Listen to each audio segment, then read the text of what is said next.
it's Jen Maleka, the Holistic Health Boss, your personal trainer and functional diagnostic health coach expert.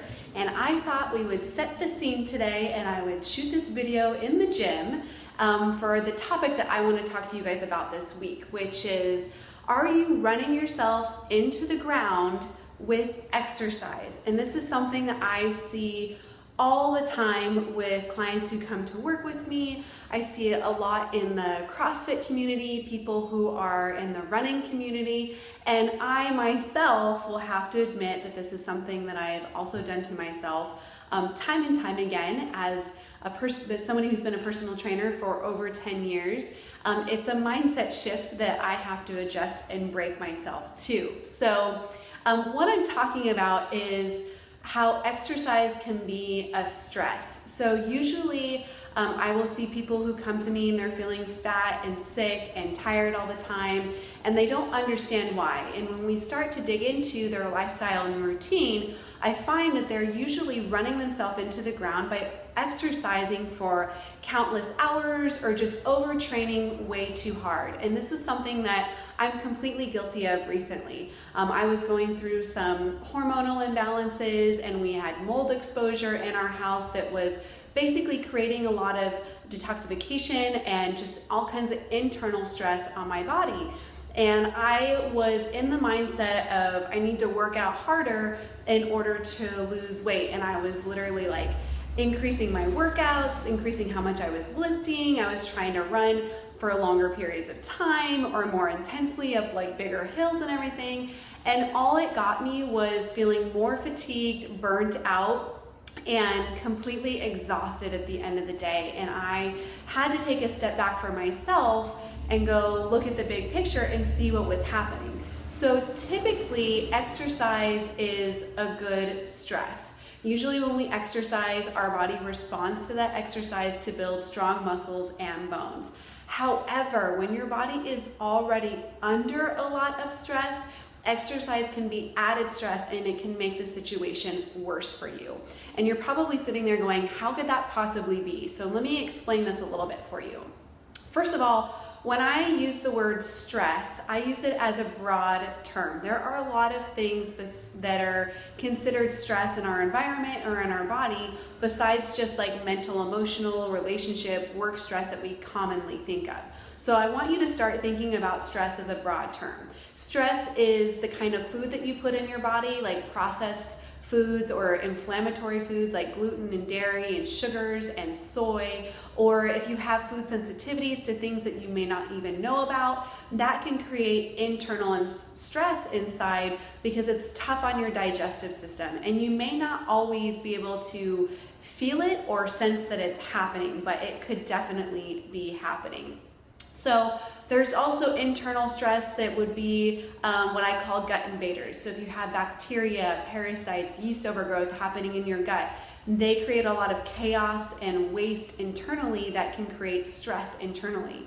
You can also have environmental stress, which would be things like environmental toxins. So the air that you're breathing, possibly the water that you're drinking if you're drinking out of tap, or it could be the chemicals in your office, it could be mold in your house like it was for me. There can also be physical stress, which can be if your muscles are really tight or if your body is out of alignment. For example, if your spine is out of alignment and it's cutting off certain neural pathways or creating stress on the discs and in certain areas, that can create a type of internal or physical stress. Or if your muscles are really tight, that creates a type of physical stress also. So you can see that there's possibly a lot of different stressors in your lifestyle and your environment that you're not really aware of. So when you're exercising, like I said earlier, it's typically a positive stress, but if you have an overload of all of these other kinds of stressors, then exercise can become negative. And that's because what stress does is it forces your body to put out cortisol. Cortisol is our stress hormone, essentially. And you can produce so much cortisol over a period of time, and then you can begin to deplete your stores or your reserves of cortisol. So if you're experiencing chronic stress over a long period of time, and I'm talking a couple years, 5 years, 10 years, sometimes we don't even know how long it's been going on, then that's an accumulation of chronic stress over time from various things. I look at my, history, and you can think back to when stress might have started for you also, like maybe in high school or middle school if your parents got divorced, or if you started eating crappy foods then, or the stress of going to college and getting a job and the certain relationships or family dynamics that you've had. Like there always seems to be something that's happening, and those are the things that we can see, hear, and feel. That's not to mention the things that we don't know that are going on.